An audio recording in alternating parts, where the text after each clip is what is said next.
আগ্রা তালতলা জামে মসজিদের কাজ চলতেছে, ঢালাই কাজ। সেজন্য যাদের উসিলায় আসছে আল্লাহ রব্বুল আলামিনের দরবারে লাখো কোটি শুকরিয়া আদায় করি।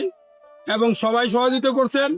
এর মধ্যে কিছু কিছু লোক আছেন বিশিষ্ট, তার মধ্যে আমাদের অত্র এলাকার ইনুস ভাই সহযোগিতায় আমরা এই তালতলা এবং মসজিদ জামে মসজিদ পেয়েছি। আল্লাহ রব্বুল আলামিন ওনার দরবারে লাখো কোটি শুকরিয়া, আল্লাহ পাকের দরবারে ওনারা দীর্ঘদিন হায়াত দান করুক। আরো যেন আমাদের অত্র এলাকা আরো মসজিদ যেখানে যেখানে প্রয়োজন দিতে পারে আল্লাহর কাছে কামনা করি এবং ওনার কাছে সহযোগিতা চাই। সেজন্য আমাদের আরো যারা উপর লেভেলের আমাদের যারা কোম্পানির মাধ্যমে আসছে ওনাদের জন্য আল্লাহর কাছে লাখো কোটি কোটি শুকরিয়া আদায় করি যে আল্লাহ ওনাদের জন্য হায়াত দান করে এবং আল্লাহ রব্বুল আলামিন ওনাদের মাধ্যমে যেন আরো অনেক দেশে সেবা করার সুযোগ দেয়। রব্বুল আলামিনের দরবারে লাখো কোটি শুকরিয়া। বিসমিল্লাহির রহমানির রহিম। দেশ এবং দেশের বাইরে যারা আছেন সবার প্রতি রইল আমার সালাম, আসসালামু আলাইকুম।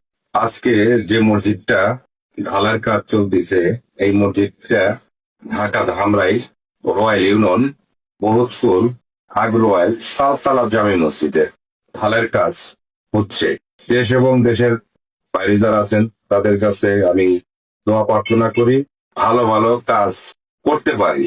যদি কোনো এই ধরনের ভাঙা মসজিদ থেকে থাকে অবশ্যই আমাকে জানাবেন। আমি আল্লাহর হস্তে করে দেওয়ার জন্য চেষ্টা করব।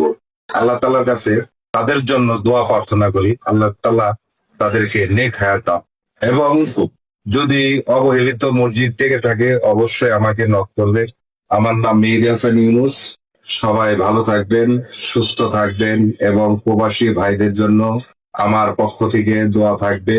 আল্লাহ তাআলা তাদেরকে ভালো রাখো এবং আমাদের বাংলাদেশটাকে আল্লাহ নিরাপদ স্থানে রাখো। এই বলে আমার সংক্ষিপ্ত বক্তব্য শেষ করলাম। আল্লাহ হাফেজ।